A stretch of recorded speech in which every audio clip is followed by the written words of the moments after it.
Miss হবে না আপনার পছন্দের টিভি শো। দেখুন জি5 অ্যাপে একদম ফ্রি। ভালোভাবে কেসটা সাজাতে হবে তো। আরে স্ট্রং ব্যাকগ্রাউন্ড তৈরি করতে হবে একটা, দরকার বললে আরো কিছু অ্যাড করে দেবেন। হ্যাঁ, কি যেন নাম আপনার স্ত্রীর?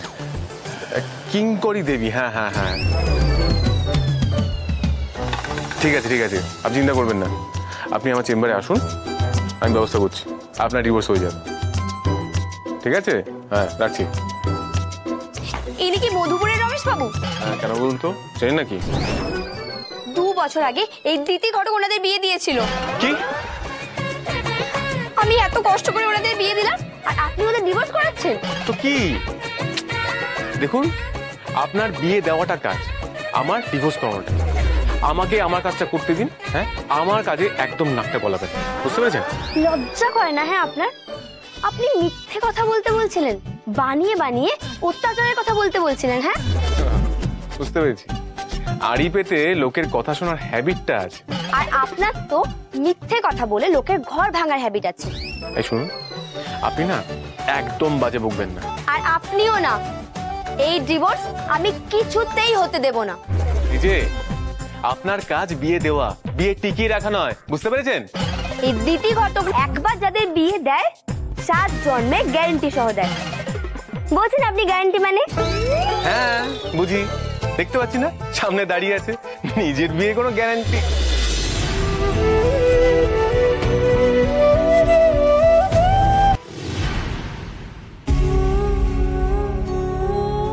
ব্যাপার, হাতে ব্যাগ কেন? আমি তো চলে যাচ্ছি। উমা, কালকে তো ঝুলন। আমি তো আমার রাধা কৃষ্ণকে কথা দিয়েছি, এবারের ঝুলনে আমার নাত বউ তাদের সাজাবে। সেই সব তোয়াক্কা না করে তুই কোথায় চলেছিস? আসলে ঠাম্মি, আমি হয়েছে হয়েছে, গবা আমাকে সব কথা বলেছে। যে কথা মুখে উচ্চারণ করতে পারছিস না সেটা কাজে করে দেখাচ্ছিস। কাকু যাই বলুক ঠাম্মি, আমাকে আরামবাগ ফিরে যেতেই হবে। আমি এইভাবে এই বাড়িতে থেকে কাব্যবাবুর জীবনটা নষ্ট করতে পারি না। ও মা গো মা, এই মেয়ে বাড়ি ছেড়ে চলে যাচ্ছে নাকি? জয় মা ঠাকুর ঠাকুর। দেখ মা, তুই আর দাদু ভাই মিলে কি সিদ্ধান্ত নিয়েছিস সেটা আমি জানি না, কিন্তু তোরা বড় হয়েছিস, নিজেদের ভালো মন্দ বুঝতে শিখেছিস, তাই আমি আর তোকে আটকাবো না। তুই যেতে চাইছিস যা, কিন্তু কিন্তু কি ঠাম্মি? আমি যে ঠাকুরকে বলে দিয়েছি এবারে ঝুলনে তুই ঠাকুরকে সাজাবি। আমি তো কথার খেলাপ করতে পারি না। কিন্তু ঠাম্মি, আমি যে কাব্যবাবুকে কথা দিয়ে ফেলেছি, আমি আজই। আচ্ছা, ঠাকুরের থেকে তোর বড় হলো?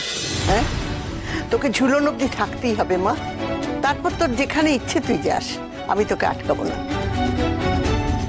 উফ, এই মা না সব কিছুতে নাক গলিয়ে কেসটা কেঁচিয়ে দেয়। ও চলে গেলে কত ভালো হতো, সেটা তো বুঝতে পারছে না। তোকে আমি বুঝে গেছি রে মেয়ে, একদিন করে কি করে তোকে আটকাই সেটা দেখ। জি5 ডাউনলোড করুন আর সব এপিসোড দেখুন একদম ফ্রি।